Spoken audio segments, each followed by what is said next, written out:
Yeah, today we tutandika abakulembeze bonna abe Canada.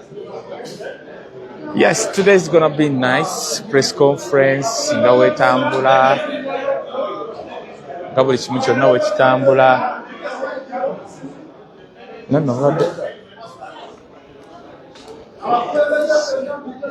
It's gonna be so wonderful.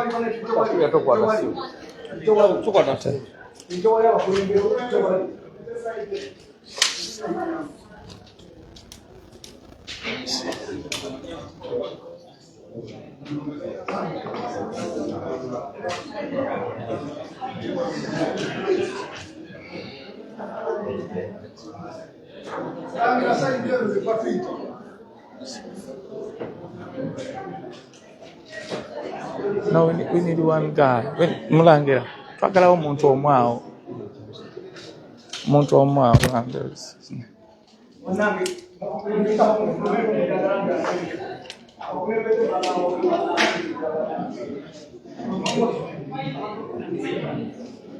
We are live, tuli Canada chapter. Omukulembeze tuli naye agenda kuba ne press briefing. It's gonna be so wonderful. Olunaku lwonna lumpe togenda kwejjusa buli kimu ekigenda okuba nga kikolebwa wano. Togenda kuba nga wejjusizza byonna from today this time paka kiro gweteako buteesi datawo.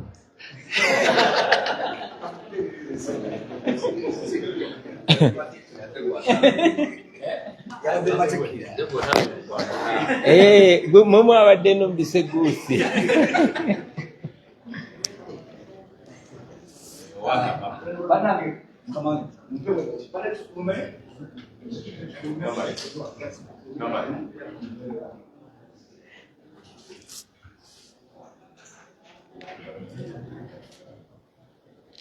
Dear press, we are humbled to be here with you. My name is Hassan Juko, Toronto chapter leader. He's our president, NUP, back in Uganda. It's the party which says at the end of President Museveni's regime, is our leader and he's fighting so hard to secure our country, to make sure that Uganda is safe for everyone. Most welcome, President. This is our press here. We have people from Uganda. I think they will present themselves with their media handles or media. We have our dear friend. Let me introduce this sweet lady here. She has been on the streets with us. Every time we're in the streets, she's there. This is our president. I can't pick it out right now. Appreciate it. So, thank you so much. Much great. Abanamawulire bannange, President waffe ono tubasaba tubeere mu kaseera katono kakozese bulungi ebibuuzo kimu bibiri dakiika emu kyowulira ku buli kibuuzo kyolina nga kikuuta ne tugende mu maaso.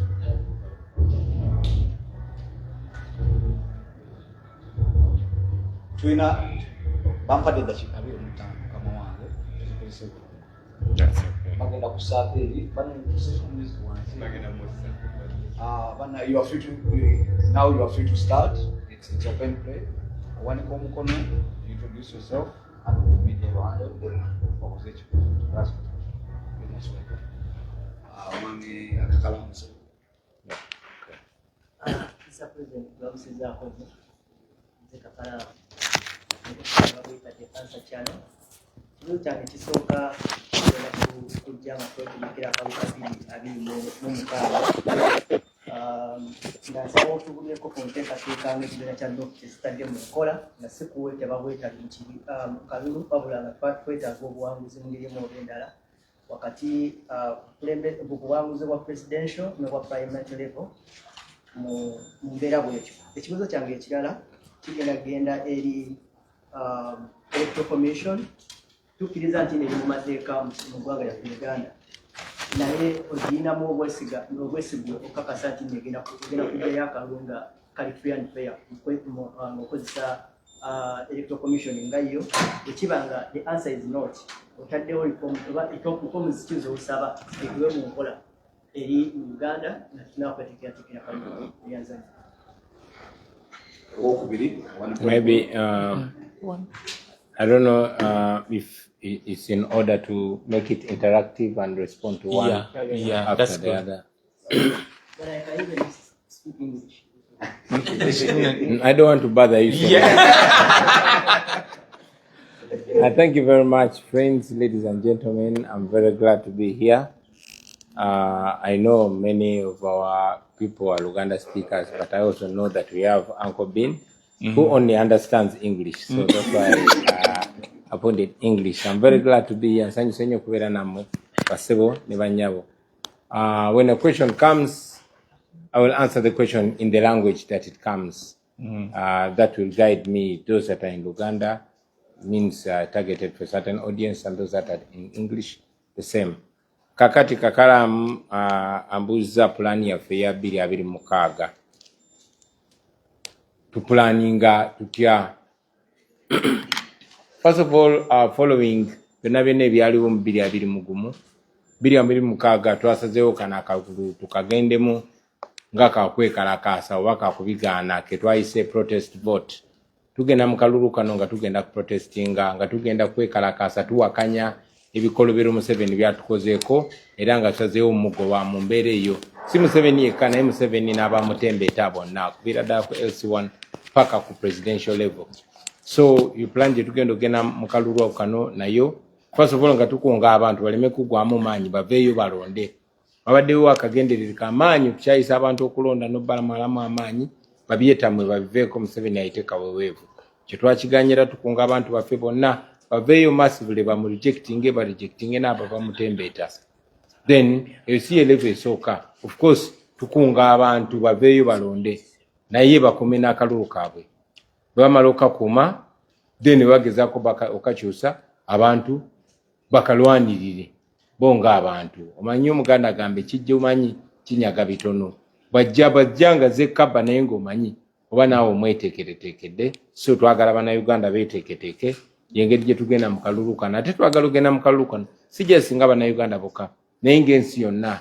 Ensonga lwaki mulaba nti ntambula diaspora yonna okugalvanizinga abantu one tufune attention yaabwe babibeereko.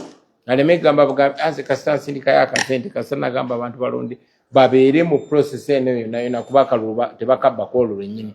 Bakabba way before kulonda, bakabba way after kulonda. Okulaba nti batematema zi constituencies nezitasaanidde mu Luzungu kyayita gerrymandering. Okulaba nti Museveni atambula agaba sente z'omusolo. Okulaba nti kati agezaako okumakinga sure facilitating abu divisions bungi nnyo bwakole bu groups obw'enjawulo. Byonna byonna agezaako kusubvertinga okusalawo kw'abantu. Bitwagala okwenganga mu 2026 era tulina okukkiriza nti tujja kusobola okumalako era tujja kusobola okuba pressuringa obuwanguzi bwaffe bulangirirwe nga bwina okubeera. Generally eyo gye bayita protest vote 2026. Electoral Commission oba akakiiko k'ebyokulonda tukesiga nedda, tukakiririzaamu nedda. Then lwaki tugenze mu kulonda? Nga bwe tugenda mu kooti naye nga tumanyi nti kooti already bazi compromising adda. Ne tugendayo kuzambula.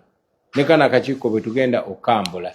Mwambi abakama omulabi nga buli kimu akola Museveni kyamulagidde ne bwe kiba kiri mu bumenyi bw'amateeka.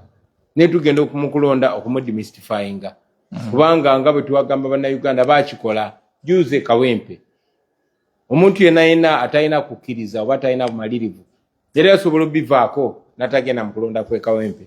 Ne twabagamba nti no people power esinga people in power. Amanyi g'abantu gasinga abantu abali mu buyinza. Era kyova olaba bwe twagendayo wakati mu kunyigirizibwa, wakati mu kuleeta mamba mu polling station, wakati mu jjati okutulugunya abantu, twamaliriza abantu balwanye ne bataasa obuwanguzi bwabwe. Kati kitwagala kikole at a national level. Kuba ne baana abatunyigiriza baleeta amagye ga district namba n'okusobamu mu constituency ye Kawempe naye ne tubawangula. Abaffe singono kafe tumukola okwetola ensi yonna. Pozi banaapangisaako n'age Kenya n'age Sudan ate era tujja bawangula.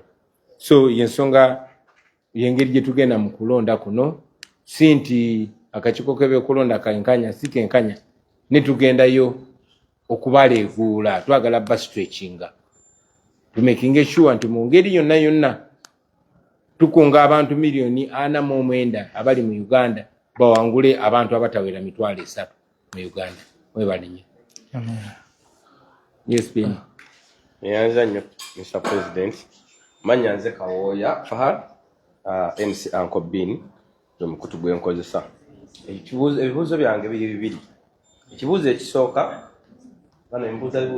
ekibuuzo ekisooka njagala kumanya tulina obukiiko bwa Parliament nga abakulembeze b'opposition abalondebwa kugeza nga Kosese n'obulala.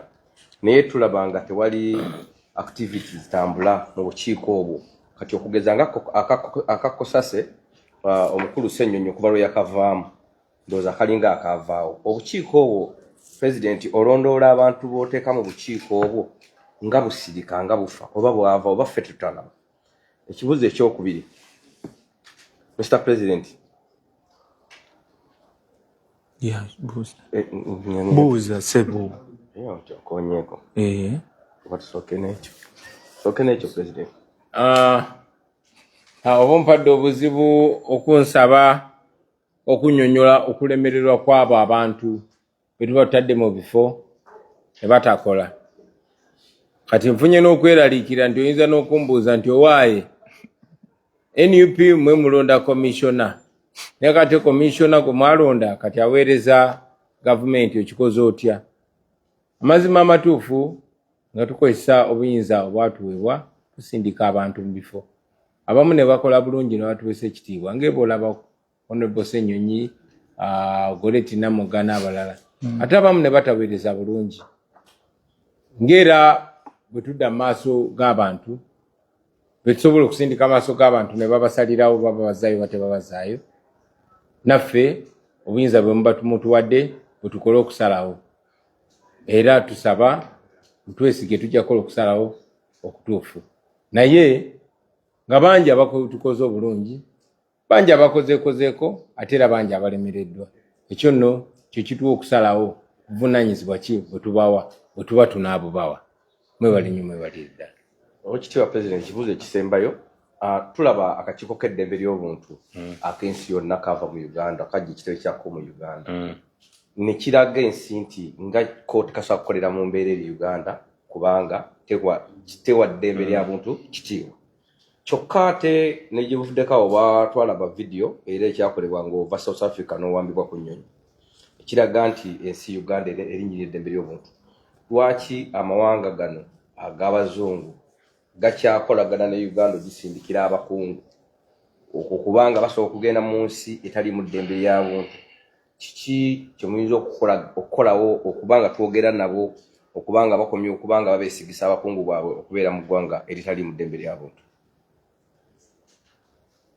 Mwebale nnyo. Yes, akakiiko k'eddembe ly'obuntu kava mu Uganda kagalawo office mu Uganda. Ate kituufu eddembe ly'obuntu lirinyirirwa mu Uganda. Era mazima ddala kituufu nti amawanga gano gannaggwadda ate gakolagana n'abo balinyirira eddembe ly'obuntu ekyawukana n'ebyo bye bagamba bakkiririzaamu. Yes, kibaddengawo era kyagenda mu maaso. Naye nze nga mbagamba teri agenda tutaasa baganda bange ffe bannayuganda. Okwetaasa mulimu gwaffe ffe ng'abantu. Gano amawanga g'olaba Amini bwe yali president gakolagananga naye. Gano amawanga g'olaba tegakulimba tegalaba bumenyi bw'amateeka bugenda mu maaso Uganda. Ne bwe tuba tetwerwanyeeko tebajja tuyamba bano abazungu. Tulina okwerwanako. Balina kulaba ng'omuntu tumuwunzika nabo ne balyoka bajja nga twegatako. So omulimu ogusinga gwaffe. Of course, mukola omulimu gw'amaanyi mwabeekalakaasa eno okubateeka ku nninga. Gano amawanga agakolagana ne Uganda mugateeka ku nninga gakole ekituufu. So ebimu tubikolera Uganda naye ate ebimu kituyamba nnyo bwe mubikolera eno kuba kiba kitugondezaako n'amaloboozi gamwe baba bagawulira. So omulimu gw'okulwanira eddembe lyaffe guli ku fronts bbiri oba oliawo esukkaawo guli ku front ye Uganda ne guli ne ku front ey'eno e Bulaaya ate nga front y'e Bulaaya mwe mulina role nene ey'okuplayinga mu mbeera eyo mwebale nnyo mwebale eddala. We are going to balance. You have a question? Yes, sir. You want to proceed. Hi, Jay Gears, just independent media with Samuel Kitsitu. I've got a few questions, but I'll ask them like in a series throughout the event. Yeah. I was just wondering, what does a truly free Uganda look like politically, culturally, and emotionally, as well as democratically? What does it look like to you? Do you want me to ask all three of the questions, actually? Yeah, maybe. And then the other one is, what do you believe allows Uganda's military regime to stay in power after these 4 very long decades of just suffering and slaughter? And Canadian companies are deeply involved in resource extraction across Africa and across the world. What would you want people here and abroad? Just a minute, Yeah, please. sorry.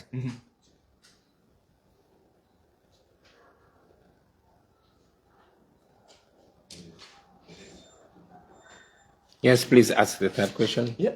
What would you want people here to understand about how that relates to repression back home as well as here, and what they should do about it?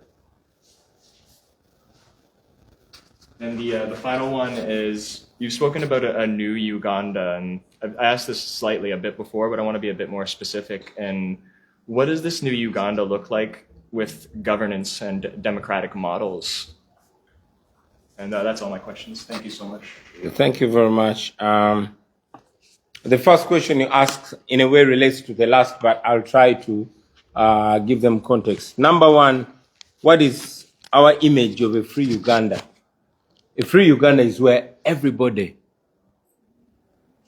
is equal before and under the law, where people enjoy their human dignity and their God-given rights as internationally spelled, where a person does not have to worry about criticizing or disagreeing with the powers that be.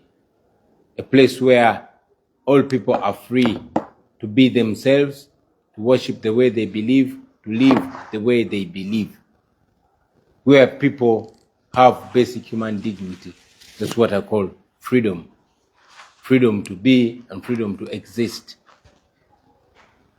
That's my vision of a free Uganda, where people are not ruled by politicians, but the other way around, where leaders are servants and people are the true bosses, where people can elevate a leader and also bring down a leader, where they can vote a leader into power and vote him or her out of power. That's what I call freedom, where the laws that are written are the laws that are practiced. That's the image of freedom that I see in Uganda. And yes, what allows the Ugandan military to do all manner of wrong things and get away with it? It's 2 things. Number one is impunity, the lawlessness, the unanswerability to the law, the family rule. You see, the challenge with family rule is that the family that is in power is always above the law. So that's the impunity that we have, where a military officer or a positioned person in the military can do as they wish, where the law is nothing more than the paper on which it's written. So the impunity and complete disregard of the rule of law is what allows our military to conduct itself the way it is and to take over state affairs. It is impunity. But also, it is the complacency and hypocrisy of the international community, always singing about human rights and democracy, but never willing to hold to account their business partners, their stooges. I believe that most dictators in Africa are stooges of the international community. They are puppets of the international community, where these countries have, for lack of a better word, neo-colonialistic interests in Africa, where they exploit our natural resources courtesy of these dictators, because the dictators know that they are protected and their evils and atrocities are happening, but the international community is closing an eye to them. So the complacency of the international community is what has allowed the military in Uganda to do all these things. I mean, one great writer said that the world is getting messed up, not because the bad people are so active, but because the good people are so inactive and silent. So the silence and complacency of the international community has played a great role to the militarism in Uganda, in particular, and Africa in general, but also the impunity and lawlessness, that culture of lawlessness and unanswerability to the law has caused the dire situation in Uganda.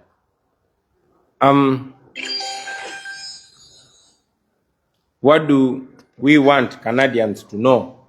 And what do we want Canadians to do? First, I want Canadians to know that we appreciate them for hosting and embracing our brothers and sisters. We don't take it for granted. Yeah. We know that we have so many places in Africa, our own fatherland, our own motherland, where we've not gotten this kind of welcome. We have countries in Africa where there are xenophobic attacks against fellow African people. So I think it's only moral to salute the people of Canada and to ask them to keep that culture of welcome. Maybe one day they will need us and we shall return the favor, without a doubt. I want the people of Canada to know that actually our oppression and suffering is not very detached from them. You see, Canada is one of the countries that relate with Uganda in terms of development.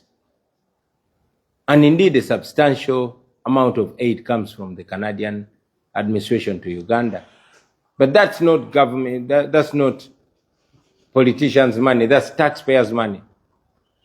The money that's given to the Ugandan dictator and later on channeled to efforts of subjugating people, that is taxpayers' money. So you as a Canadian, whether you know or you don't know, you actually contribute to our suffering. You pay for it. Yes, through your taxpayers' money. I want them to know that there is a country, the most beautiful country on earth, the Pearl of Africa, Uganda, with 49 million people, that is suffering to free itself from a 40-year military dictatorship. And their attention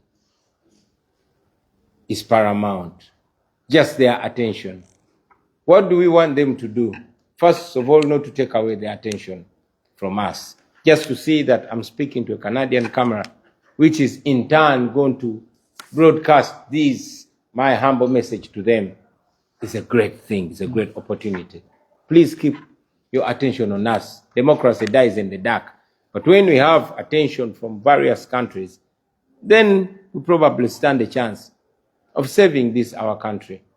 Maybe if there was no international attention, I would be long buried. But I'm stubbornly still alive because you people have stubbornly kept your attention, not just on me, but on the entire cause that we lead. Yeah. And secondly, and most importantly, there's a request that you Canadians have the liberty, the luxury of freedom, the luxury of being able to call out your leaders and challenge them whenever they misuse or misdirect your taxpayers' money. Please call them out about associating with a known autocrat. And remind them, your leaders, that when they don't do that, whenever they stand with a known autocrat, with a known human rights violator, they are actually being partners in crime. That's my humble message to them. Thank you. olw'obudde tugenda Oh yeah, sorry. Very last question. Our vision of a new Uganda. Man, the new Uganda now, I want you to imagine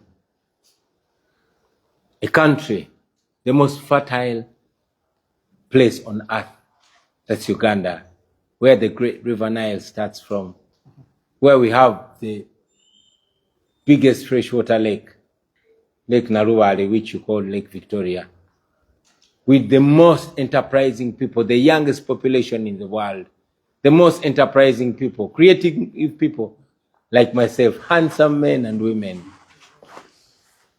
Now, those are the resources. But the ideas we have for that country, first of all, is to return the rule of law, to return freedom, to boost opportunities, and have all these people that have scattered all over the world come back home because it will be safe for them to be home. We have so many Ugandans scattered all over the world. These people are a resource and they have resources. So if we stabilize our country and make it free and democratic, I am sure that many resourceful people will flock in from across the world, talented, educated, skilled and knowledgeable people, especially young people, Ugandans that are scattered all over the world, who want to beacon them and have them back to the country. And that massive resource will be channeled to different sectors to develop the country. We are going to crack down on corruption. We lose so much money on corruption, a third of our national budget, of our collection in revenue. That money alone, in our own calculation, can actually fix 100% of our road network in Uganda in a matter of 3 years. We will do that. And if we have a functioning road network, you're going to see supersonic development. Because we Ugandans have many times been ranked among the most enterprising people in the world, but we're only held back with the third world leadership. So when you drop the third world leadership, you're going to have a first world president, and that's the one before your eyes. And together we are going to work with equally, in fact, more talented and skilled people to fix that our country. We're going to revamp our healthcare system because researches have been done and recommendations have been made. We're only going to implement them. We only need to implement 15% of our revenue to our healthcare system, and we shall have free healthcare for all Ugandans. You won't have 20 women die every day giving birth. You won't have 300 children under the age of 5 dying every day. You know, we are going to have our money do what it has to do. We're going to revamp our education system. We're going to have free university education. I mean, the main university, Makerere University, I went to university on government sponsorship because of my brain, but my generation was the last to have government sponsorship. But we have very intelligent young people, only that they come from humble backgrounds. So if the government can be able to meet the university budget, as per Makerere University, they collect only 100 billion from private students. Only 100 billion. Now, General Museveni uses 3 billion shillings every day. Just imagine, 3 billion shillings every day. So the money he uses in just a year, half of it can ensure that we get free tertiary institution in all universities of Uganda. We can do that. We are going to do that. We are going to revamp our agriculture. In fact, in our education, while I'm still on our education, we're going to change it. The education system we have now, I don't like it. It's colonial in format. It trains only workers. It does not train job creators or creative people. It's not up to date. We have an idea. We have 4 A's style of education: academics, athletics, arts, and agriculture. And we're going to give all these 4 areas equal attention to see that we, through our education system, right from childhood, from infant stage, we bring up international standard artists, international standard athletes, international standard agriculturists, and indeed the academics as well. That way, we are going to be able to touch everywhere. We Ugandans are very talented people. We are very talented athletes and artists. Our climate alone and the soil we have, which is the most amenable soil, the most fertile soil in the Great Lakes region, can help us be once again the breadbasket of the region. And that we are going to do as soon as we take power. Many, many other things that we want to do, or want to fix our infrastructure. And this is not reinventing the wheel. These things have been there. My parents tell me that before I was born, we had commercial planes within Uganda. We don't have them anymore. Our railway line has been removed and sold as scrap, while Kenya and Tanzania are developing a standard gauge railway. We want to fix that. And the money is there, leave alone the one lost in corruption. Man, we are a rich country. We have oil. We have other natural resources. We have gold, and recently before even this exciting amount of gold that has been discovered. Currently, in Uganda, we export $3 billion worth of gold every year. 40% of that comes from Kasanda. In Kasanda district, there's no single tarmac road. That's where 40% of the $3 billion worth of exported gold comes from. All gold is exclusively exported by the Museveni family. Either Museveni himself, or the wife, or the son, or the brother. We're going to stop that. And I've also mentioned that we recently discovered the hugest gold deposit in the world. That's going to turn Uganda into Dubai in a very short time. So the new Uganda that we're going to lead is going to be not only developed, but it's going to have a better image internationally. Just imagine me as president and I'm visiting Canada. Mm-hmm. That alone changes our country. We're going to make our country the coolest country. Mm-hmm. These are not dreams. These are possible things. And they begin by taking leadership. I can go on and on and on about our country, but I want you to go and watch this imaginary movie called Black Panther. Have you seen Wakanda? That's Uganda in our dreams. Thank you.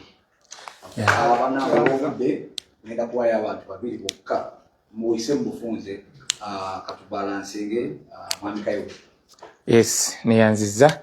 Nzekaye Wisdom, Mr. President, right now a proud Black Canadian. Nsenso kulabako nate. Mzee njagala kubuuza NRM yabadde n'akalulu ak'okusimba mu mugongo. Era ne beekyanga nnyo nti kabadde kaakabi nnyo newankubadde waliwo omusajja General Shande yasse omuntu teri amugambako, and to them it's okay. Ne bwe baakwe ne bwe baamenye. Kati nali badde ndaba Todonga I think n'agamba nti ebyaffe byabadde byakabi naye mulabe ebya Nuupu. Mzee ne bagezaako comparinga kye tuliko nabo kye baakoze. Okigambako kikwaba abagirega nti bo basobola okukola akalulu kaabwe akamyufu kaabwe wadde bayero mu ngeri ey'okusimba mu mugongo ng'ate ffe nga bakigerega nti kino kye kirimu okuscrutinizinga omuntu omunoonyereza ku ground n'ebintu ebirala nga babiyisaamu amaaso. Ati obambaddemu ntya Katula Shande. Anyway, ye Superman, omuntu waba asobola okusoma okuva mu P1 paka university mu kiro kimu. Nja kugamba nti omuntu aliwo okuwakanya asobola okulaba nga otambulira ku mazzi n'agamba ekyo kikola lwakuba nga tomanyi kuwuga. Tukiriziganye nti gavumenti ya Museveni efubye nnyo okutukugira n'okutambula obutambuzi. tetusobola kutegeka nkuŋŋaana zaffe mu bantu okwetola eggwanga n'olumu batulumba ne ku kitebe we tubeera tebatukkiriza kola bye tulina kukola ate nga tuli political party empandiise mu mateeka so bye tukola tetubikola kubanga twagala naye kubanga batulemesa okutuuka mu bantu nene tusaba amagezi agafuna abakandidate singa tusobola tulina eddembe lyaffe okola bye tulina okukola n'okuteekateeka akamyufu twandikyagadde nnyo naye tutambula nga bwe tutambula kubanga batulemeseza ne constitution yaffe empya yali streamlining engeri gye tulina okufuna mu bakandidate bagiremesa so tukola mu ngeri ya ekiriwo kimala enkoko y'ennyindo y'enkoko kyekyenyi naye tumanyi nti Museveni wanaavaako tujja kuba n'eddembe lyaffe twagala nnyo okubeera ne primaries zaffe okwetolola eggwanga kuba tulina membership nina okwetolola eggwanga ne buli bwe batulemesa nga tusala amagezi amalala neyanza so Last question, our sister. Okay. I was just wondering what your experience. Your name, I can hear you. My name's MG. I was just wondering what your experience has been like trying to appeal to all these colonial governments, trying to appeal to like humanity of states that don't act human a lot of the time. Thank you.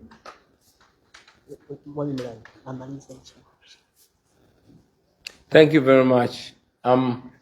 Yeah, it has not been a very good experience, but we just refuse to give up. Of course, I've had numerous meetings at the Capitol Hill in Washington, at the UK Parliament, the German Parliament, EU Parliament, name it. They understand in our conversations, they agree with us. Even on the embassies in Uganda, they agree with us. And yes, I must commend them. We are not only complaining, they've issued numerous statements condemning the wrongdoing and the impunity and the oppression against us. So I salute them. They are just yet to put their words into action. One thing that has been painful is that they seem to put diplomacy ahead of democracy. How I wish they condemn the wrongdoing. How I wish they don't have double standards. How I wish they follow their saying that what's good for the goose is good for the gander. How I wish all lives matter to them. How I wish they agree with Dr. Martin Luther King that injustice anywhere is a threat to justice everywhere. How I wish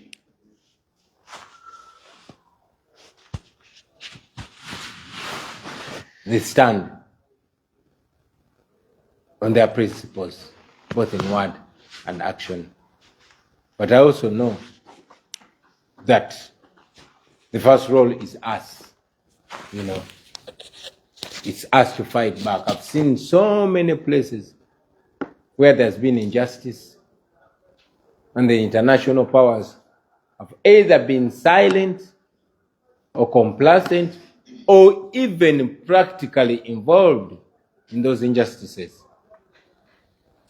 So fighting back by our own selves is the first step as we call upon them to be human and act human. Thank you.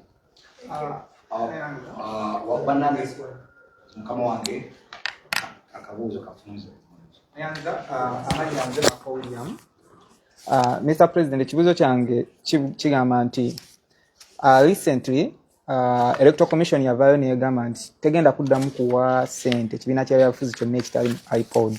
Ne tulabako ne mawulire nga Minister wa Constitution Honorable Norbert Mao avaayo n'agamba nti he is ready to kneel before you and NUP, to come to NUP headquarters and kneel before you okubeegayirira mubeere nga mujoininga iPod. So muyinawoko engeri yonna gyamupulani okulaba nga mulwanyisa kino ekyasalibwawo Electoral Commission because kibanga okusosola nti omuntu atali mu iPod tagenda kubeera nga aweebwa ssente ziddukanya ekibiina ate nga tukimanyi nti be bateekawo political party organization system amateeka kubanga ebibiina by'obufuzi byonna nfunye omukisa guno nate omulundi omulala okunyonyola ku nsonga eyo IPOD oba interparty organizational dialogue yali NGO oba kibiina kyabannakyewa nga kyabazungu kakijja kikubiriza abantu okwatagana okwegatta nga si kyekisasula sente eziri mu constitution eziri mu mateeka zirina okuweebwa ekibiina ekya opposition ekikulembera ne IPOD eyo ng'eyagala tutuule wamu tuteesaganye tetuwakanya nteesaganya naye twategeeza abo bannaffe abajamani abaali bakulira ekibiina kya IPOD tiffe tetugenda kuteesaganya na muntu ali mu kuwamba abantu baffe ali mu kutta abantu baffe era ne tubanyonyola nti Museveni ekyayagala si kuteesaganya naffe ayagala gye sikufuna ekifaananyi nga tuli naye asobole okukikozesa okugamba abantu bano batula ne boogera n'okulimbalimba amawanga agavujjirira Uganda ag'abazungu ti olaba ono president ali mu mateeka era ayogera nawo ba opposition era aba IPOD ne tubagamba tetugenda kujja kwogera na Museveni mutwesonyiwe kuba twamanya ti Museveni kyayagala kaakati mwami Nobert Mao nga bwali nti yo mulimu gwekolera Museveni era Nobert Mao n'asala amagezi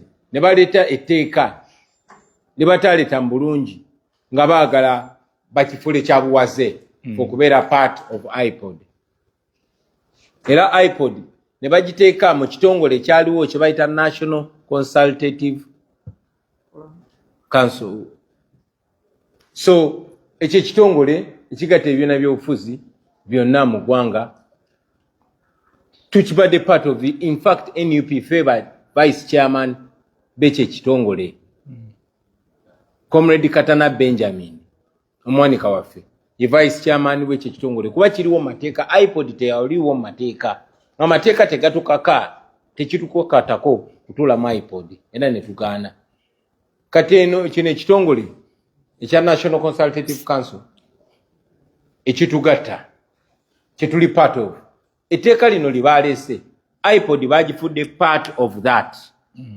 sorry NCF National Consultative Forum kati National Consultative Forum kyekibiina ekyo kitwala nene IPOD bagifudde department mu National Consultative Forum jukira National Consultative Forum chairman waayo yabadde Kiwanda vice chairman nga Benjamin Katana ng'ava mu kibiina kyaffe so tukiriziganya okwogeraganya n'ebibiina ebirala naye si byatugulira bino ebya Museveni okwogera ku nsonga era nga tukikola mateeka so etteeka eryo balirese tebalirese mwoyo mulungi balirese number 1 gezaako kubuuzaabuza bwongo bw'abantu naye n'ekisingira ddala kutuukaka kati njagala omanye nti amawanga gonna aga democracy gonna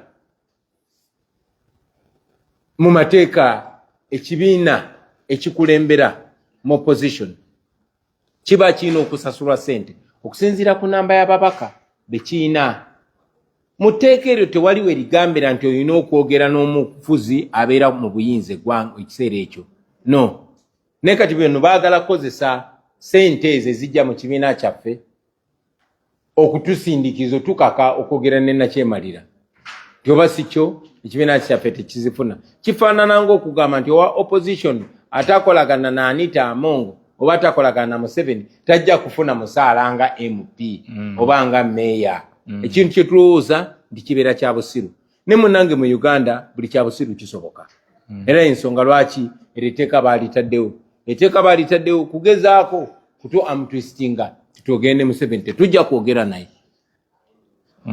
tetujja kwogera na Museveni tewali tteeka liriwo litufuula nti tulina okwogera ne Museveni kuba tumanyi kyatwagaza Museveni tayogerangako na muntu ng'ayagala wabeewo enkyukakyuka oba biveemu enkwatagana ennungi no Museveni njogera ye oyagalayo mmeka nkwayo mmeka ate ffe we are not for sale so kitwayogera era kyetwogera we are open to dialogue we are not open for sale kitwogera kitwayogera nti ffe tuli open okwogeraganya n'omuntu yenna yenna ku nkyukakyuka naye ate Museveni tukimekize clear benjogera mu lwatu benjogera ne mu kyama kife kye twagala okuteesa naye kiri kimu ovaako otya tukuba jeke oba tetukuba jeke Bannayuganda abaleke bagende maaso n'ensi yaabwe kubanga ekyo kitugwanira ng'ensi ate nga kijja kubaawo so yenzikiriza yaffe eyo yendowooza yaffe tuli part of National Consultative Forum IPOD eri mu National Consultative Forum naye era tebagenda kukozesa sente ziva mu parliament okutukyusa endowooza nedda tulina abasanyufu nga tukyalwana mu mbeera eyo kuba twasikinze ne bannamateeka baffe ogenda mu kooti nga bwe tukyalwana n'embeera eyo tubasanyufu ndi Bannayuganda bo baavaayo dda ne bagamba bano baba kyasibye sente zirina okujja mu NUP tugende mu maaso tusonde abantu basonda sente era tetuli bubi nnyo nga NUP mwebale nnyo mwebali eddala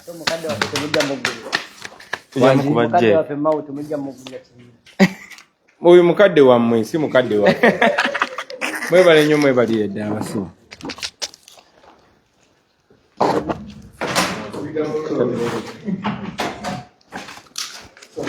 Thank you very much.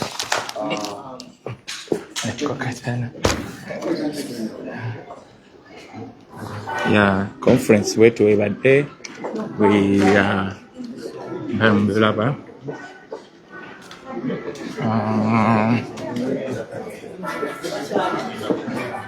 mukulembeze katono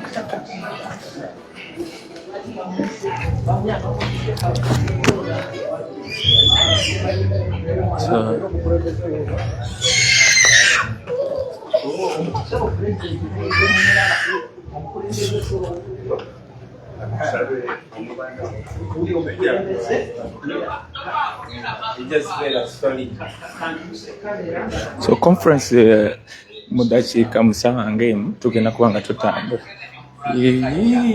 jako eddoboozi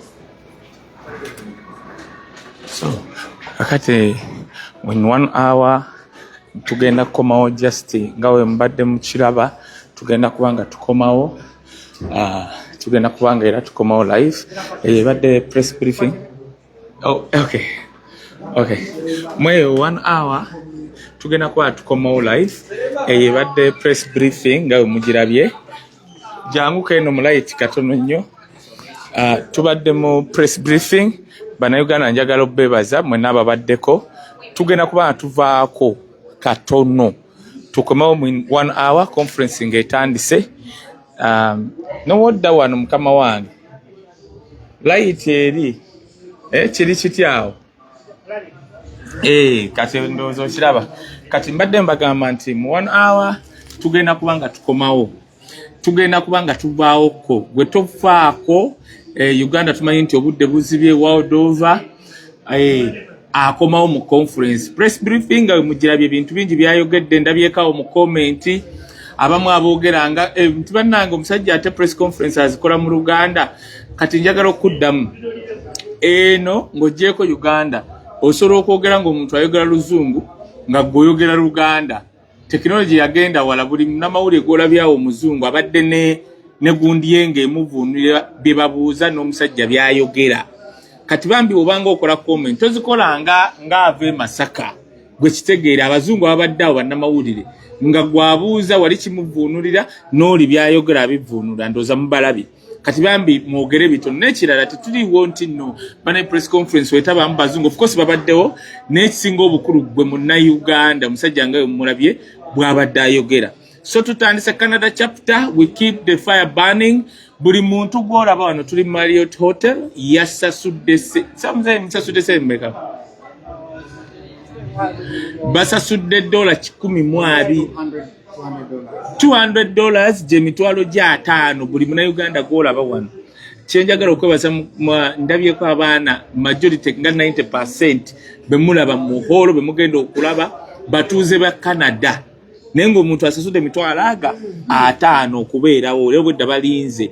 Kati so tetuyisa buyisa bivulu baagala abalala bagenda kutuuka tuli mu holiday so kino ekintu kyagala tuli mu byaddala tetusigama nti babadde wano tebalina bye bagenda kukola ki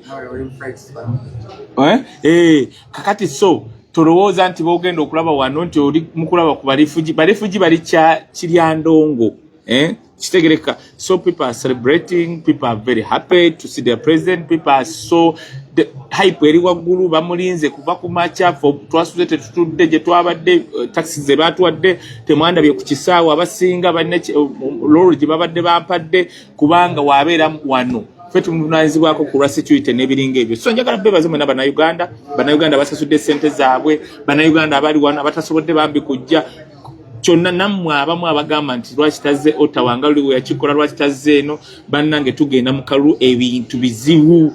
So yatuwadde luno olunaku kigenda kuba kyekyo tugenda kukola bwe tutyo eno live gy'olaba. Of course Facebook yaleeta ekintu MCD yakiŋŋamba kakati live ogijjayo ate n'ogizaayo kuba otokikola bwotyo Facebook egijjayo woba okoze live munaku 3 ate egijjayo simanyi oba server zaabwe zajjula nange sibimanyi. So kyekyo naye mube nga mugiraba njagijjayo ngizeeyo mwebale abantu abaddeko abangi abastreamize ku YouTube zezenjawulo bwedda mbalaba. That's very fine. So we are going to celebrate nkiddamu buli Munnayuganda gw'olaba wano n'ogw'olugenda okulaba mu hall onagambye basasudde $2 zaabwe 2 bakoze bate kati ffe abamu boolaba wano osobola obutandaba nataaga kuba tutaddemu n'ekisinga tuteekamu buli ddakiika osobola obutandaba front awo ng'omukulembeze ze ndi mukulembeze mu kalibe endala. Semugana enkwebazizza nnyo kati ngenda kutwalako munda wali katono nkulageko ekintu kimu tuwummulemu. Funye sweet ono engeri gye nabadde ng'obulago bugize anyambye nnyo mpulidde ng'alinga sweet peps nengaaka mukoleshi kubanga obulago bannange kuva twagize bwo bwafudde bwakata. Njagala okwebaza by the way bannange kino njagala kuyisaako ba sponsor baffe eno live ne bemugenda okulaba Unique Shipping Company. Gwe wenna omuntu ali e Canada ng'oyagala kuleeta bintu kuva Uganda aba Unique Services oba Unique Shipping Company mpuliriza bulungi bakuleeta ebintu bye mu nnaku 14 Unique Shipping Company. So be batulimu olunaku lwa leero zino live z'okola they ambassador here ennaku 14 n'otumya balugu akutuuka ku singa kyotumiza kibula bakisasula muddawo bagenda kusasula ennaku 14 bakikuleetera bakuleeta ebintu okuva Uganda ebintu buli kiro $14 ate bijjano bitwala Uganda buli kiro $15 ebintu bituuka mukisi 2 kitegereka bulungi. Unique Services zyakubawo namba yaabwe kubanga batulimu nnyo of course kyekyo. So Bungereza Richmond Promotion Uncle Dan Mary bannanga Afrika eweze emyaka 5 tugenda kubaawo Bungereza mu mwezi gw'omwenda osegeera ye show yaffe eggalawo eyakabi wininwaji edi yawe kigenda kuba kyakabi omwaka ogujja bannange mwenna muninde ngenda kubanga ntambula mugenda kulaba ku musajja Black Canadian atambula kati akutte ku kamera alinga black person nerwa kwa brown kakati so mugenda kwa mundaba. So tugenda kubanga tutambula bwe tutyo nga bwe mulabye press briefing nga wegenze omusajja zemu ebintu bingi birungi. It's wonderful. So aba Unique Services ngenda kubanga mba mwenna abaana abali e Canada kino nkiddamu bayirawo kino kikulu. Nasanko omwana nga ali mukuyomba n'omuntu yamuwadde ebintu bye mubijje Uganda olinga agamba wanti se ebintu bya kiro nyingi ebimu byabuze bana muve moyo furufoto jangu mbagayi bengendo kwa ba Unique Services oba Unique Shipping Company bo bakuleetera ebintu buli kyoyagala oba ddagala oba kiki munaku 14 nga bikola ki nga bikutuukako. Nja kubamba we namba mu abali e Canada nammwe abali e Uganda nga mwagala kusindikira abantu bamwe bali wano mu Canada bintu oba bombo mwana asobola kubaawo nga ye wanywa ku bomba awona. So mbasindike byonna bye mwagala kamba twaleko eri katono deni ndowooza kyekyo taata neyanziza neyanzeeke okay Kangende ku taata muganda wange neyanziza pozi nga nawe baako kyotugamba mukama wa. Aha. Hey, okay kati. Okay. Kati kola bwoti. Ogenda kunyambako. Ogenda kunyambako kati. Toso. Kale. Oh. Nze. Nga jendi. Jamu tole ku bantu bano. Mzee. Mama. Ate kati nkuguddeko ng'oli mu byakulya bino biki? Tutunda motoka. Mutunda. Kalwaki temwanguze mmoto? Temulabika, temunoonya, temwagala kunoonya bantu bbula. Kati kye muliko. Manya atunde emmotoka. Mutunda, ha? Zino mmotoka. Ayogera ensi ekulaba. Mane simanyi kyensera. Ensi ekulaba kati nnyonnyola. Yes, Mwami Magala. Ndi wano ku mudaala gwa Mwami Magala Ronald. Engineer Ronald Magala, spokesperson wa NOPO, Canada chapter. Salesperson wa kati ekitegeeza omuntu aba ayagala kugula mmotoka mpya Honda atuukirira mmwe. Empya enkadde oba ng'olina gy'oyagala okutuddiza tukuweemu empya. Kasiteba Honda. Kasiteba Honda. Lwaki temwatugamba ne tugula ezo? Kale kyonna kyoyagala okugamba abantu. Tusaba mujje mutuwagire kuko Shawa Honda.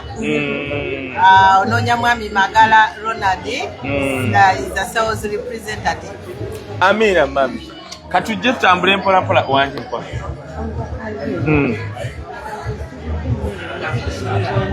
Nange no njagala kati nkolera bwoti. Osobola gindeetera wano. Oyo mwana Data nedam naye jigamba ki Maria muwala wange ono alina kyagenda okuleeta mu motoka akireeta genda okireeta kuba nange neekoleko. Okay kasooka Maria bino biki kakati taata sooka ogire jangu omusasulire bulango Mbulanga business mulabe bwe yeeyogeza bakuyita ani mama Lapal Decon Events, Lapal Inc, Lapal Clothing, twambaza abantu empolo gyonna tusangibwa Etobicoke mu Toronto, Ontario. Bannange tuli basanyufu. So kati gundi zonna oba nazo? Bannange attires zonna mba nazo eza season zonna eza summer eza winter, spring, autumn, byonna nze neetaagira ddala za winter. Kati omuntu aba akusanga wa esegeeza gundi zino customize banange sukulinde ebintu mubikolera ddala nga wamma ngirabe munda kyekyo kaga omuntu si kwebuzaabuza nti ali mu winter bw'ate talina bintu bye biri customized. Okay kati omuntu ogenda muwe namba ye kati waliwo bannayuganda bakulaba abali mu Canada. Kati banange tukola ne shipping. Olugoye lw'oba osiimye oba olabe ku mukutu gwange Lapal Inc ku TikTok oba ku Instagram o ku Facebook. Olugoye lw'oba osiimye mu size yonna tulusindika oba oli Ottawa oba oli mu province ndala ne US tushipinga otuukirira ku namba 647 314 kanjiddemu namba mu luzungu 647482344 mu Luganda. Omutima leeta link eri ya TikTok gyogambye basobola kusanga kutya Lapal Inc. Lapal wakiwandika batya? LAPALINC. Banange Rita Kisule ku TikTok. Sooka olindeko Kisule kansooke nze ku bakulu bagundi bange bagenda kukomawo. Kakati Sankara Sankara ya banange tulumbiddwa abakulembeze babano abagenda okutwala Uganda mu maaso. Ono chairman wa Focus wakunga Remy tusulire akagambo sebo nawe namwe wanyiria yo we're truly Canada chapter representing His Excellency wali mu nyumba straight up we there Kaye Wisdom right up Uncle Remy straight up boom kintu kyakabinyo twasazeko ffenna wano mu nfa we tuli nnyo straight up sebo omwana oyo aba ku nnyonyi buli kaseera naye kakati munnauganda naye kati taata mbadde naye sanga tugenda kwogeramu kubanga saagalanga kuba musama mba njagala kati abamu twajja kunaabako kana tutwagala kutandika kutambula ekyo kyekyo Remy, what is the expectation abantu bakulaba live kwe bali bangi ya okusookera ddala twebaza abantu omukwano gwe batulaze okujja okwaniriza omwagalo w'abangi Robert Kyagulanyi Ssentamu president ow'ekkumi eyawangula kakati kano kabonero kakukkaatiriza oyo yenna atulaba nti abo bonna be muwaana simanyi aba ADF simanyi bamawube ani asobola okubeera n'abantu bano ng'ayise eno mu diaspora kubanga abantu wano bali bize okufuna abantu bano nga basasudde tebaleese buleesi eno njaga gijjako live nkomewo ate na buto era president mwali mu nyumba ali safe and sound press briefing ebadde yakabi y'amaanyi mubadde mu munnamawulire oyo nawe wessebo naye gwe sirina kwebaza ze kinkakatikako taata tugenda kunyumya bulungi kale maama bino biki ate maama kano naye kati buno buviiri nesinga bino lwaki twabeerawo omuntu aleeta buviiri kuba atoyimirira lwaki obonaabona atoyimirira okuse nnyo bino biki twangwe Luganda bannayuganda bagula beevu bannange tusanyusa nnyo okubalaba bannayuganda amanya gange bampita Letitia nkola natural skin care and hair care products byonna biri natural temulimu chemicals zembikola from scratch tuyina scrubs mostly scrubs turmeric scrubs dungi for the body omuntu abeera neko oba obeera ne dead skin olina okuscrubbinga your body so these are our scrubs made with turmeric honey and aloe vera kati zino face masks abantu abalina large pores zikuyamba to reduce the large pores oba olina hyperpigmentation dark spots brown spots mulimu turmeric mulimu honey ne aloe vera which is very good for the face kino ono brightening cream eyamba ku muntu aina hyperpigmentation oba mu Luganda bagiyita discoloration Boina colors biri waliwo omuntu nga some parts are dark some parts are light zireetebwa because of the skin especially wetujene e Bulaaya omuntu aina duka tuba tumanyide weather yaffe ye Uganda wotuuka wano ate nosanga omusana ate nogera mu winter for 7 months so wesanga kati maama ndabye ebintu byennyonnyola nno bya mulembe kino ye cream oba musajja oba mwana oba mukazi oba ina eczema dry skin biki twetaaga especially winter tutera okuba na that dry extremely dry skin so kino ekizigo kirungi nnyo kirimu shea butter cocoa butter n'ekigadde akwagala isimu kati bino byonna ebisigadde serums n'ebyenviri biri eno kati gwetaaga program namba abantu bawe essimu kakati omuntu anjagala singa akitumya asasula ne kosi nekimutuukako anytime kati nze nsangibwa nina online our website eri www.lishabeautycollection.com nina mu mall Jen and Finch nina edduuka mu mall Jen and Finch nekirala osobola okunsanga I do ship anywhere shippinga UK USA Switzerland Europe yonna shippinga mu Africa Uganda nina edduuka ku Pioneer Mall then ne wano nina edduuka sasa ayagala okunsanga kuba essimu eno wano wammanga tujja kwogera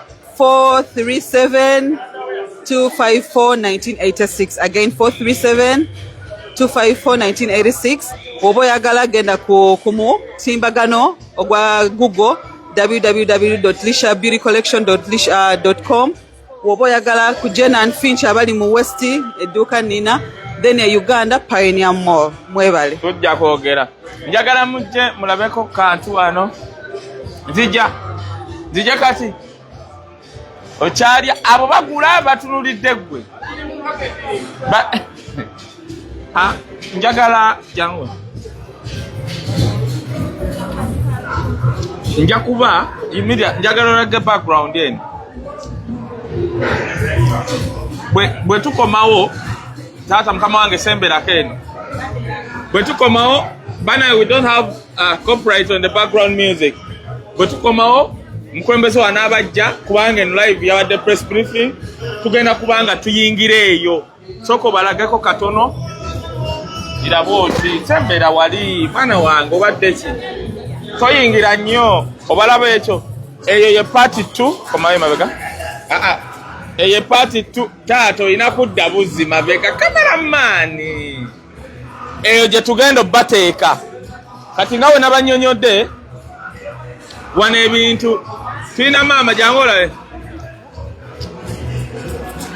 jimirira wano mwana wange obadde ki ono ye senga waffe awadda alya tomulaga nnyo senga waffe oyo omulaba fena kati abono wayita mulayivu nga tunnyonnyola omuntu omukulu kati bino ebintu byetulimu si byaba NGO buli ali wano alina kuyita kameeza wano senga Joyce tumwebazaako fena abajja nga tuli banakunaku twamulira ebintu bingi teyatugoba atuyambye era omukisa tugusaba mu linnya erya Yesu tugulangira bane musumba keya tukyayogera ku senga Joy na mukisa oyogera certificate senga otulabiridde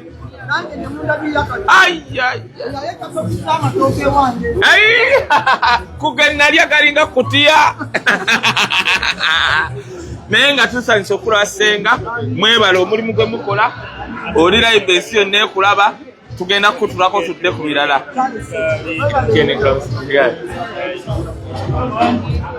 ono wadde alya naye ono emukulembeze waffe akyasinze eri power okuva Niagara ono gwolaba weewaawo ono era omujjako mpola kubanga ali radical najja ewuwe e Niagara nga mbuga nembula neŋŋenda mpaka mu America ono wakabi nnyo bako kyotugamba our power banaye ndi musanyufu nnyo olwa conference ya leero bannakanada mwenna bannakyukakyuka mwebale kujja mbungi okwaniriza pulezidenti waffe ate okulabika nga tumuteekateeka nga tugenda mu protest vote. Era njagala obbakakasa nti ensolo ku kizigo kweri toyongerako akati awo nga mumulabye bannange biriwa mbadde nkyatwalira senga kesi kati kangende mbireeta kyebyo kisobola era saagala birya tugenda kusomba n'omukyalo ono ayina laga nnyo product ze njagala olage okusinga ayina product ze emmere n'ogiteekawo zannakyo sembe zeenu enayitibwa ki kwata kano kwata nze nyina akange kino ki taata sembera olina omumulisaako ennyo. Okay, so basically ono toothpaste ayerusa amannyo abrightening amannyo the natural way ate ali fluoride free talina fluoride.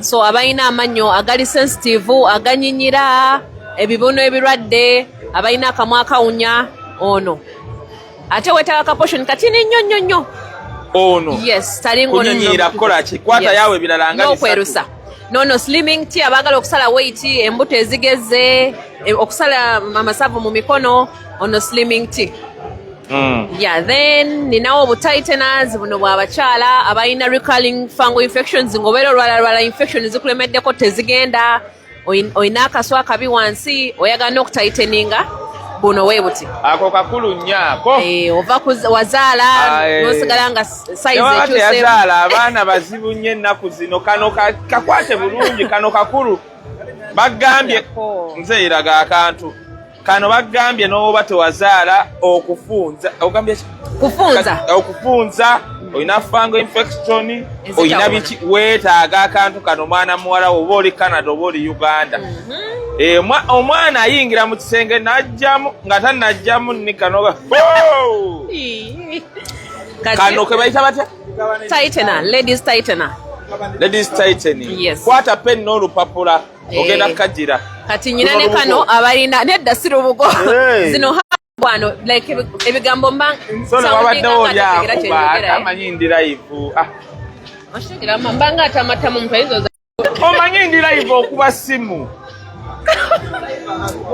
kalabe tetusome no si TikTok funa amazzi sijja kuwaddagala ligeza funa amazzi sikuwa makerenda nga togenda kumira amazzi so nina these herbs ziyambako cleansing fallopian tubes so abakyala abayina ababeera ne periods nga balumizibwa nnyo mu periods this herbal eno herbal yebayambako n'abaagala okuva ku gundi family planning nga you're preparing to get pregnant eno herbal ekuyambako cleansing your fallopian tubes this so byonna so bisanga ku Mary Beauty Hub ku website yaffe ne ku WhatsApp yaffe then nyinawo ne ono sabuni bwati wa pimples stretch marks abayina mugaba abayina dark spots and it's a 3-in-1 osobola omukozesa both for face hair and body wash ono y'omu n'ono naye just smell yanjawulo then nyinawo ne body scrubs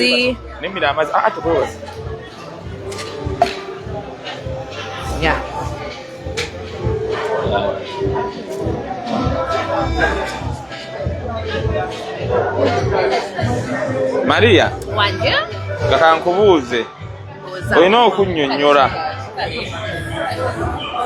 mbuuza se kana akatatayi kakwa soka oveeyo kikulu mwenna ono mubuuze ebibuuzo mbuuza nze wendi ate nno ogenze n'ojja ku live y'abantu kakati ndi bannange eno show njiramu bagamba unique services be bataddemu sente brand ambassador waayo bwe yeetaaga ebintu e Uganda oba bijje Canada kitwala ennaku 14 okutuukako wekibula bakisasula ddabo unique services nja kuwa ennamba zaabwe obijja wane Canada obitwala e Uganda $15 pa kilo obijja e Uganda paka no $14 ne bino babitwala kasita ogula bino asabiwereza kilo kale bino tobuwera kilo buno bwonna nga $14 babikuleetera kati nga kali kamufunza aye wantu okkirizibwa kutunda kintu nga tekiri ki tebasite ate nno ante kano kateeke wano tobola nina akange wano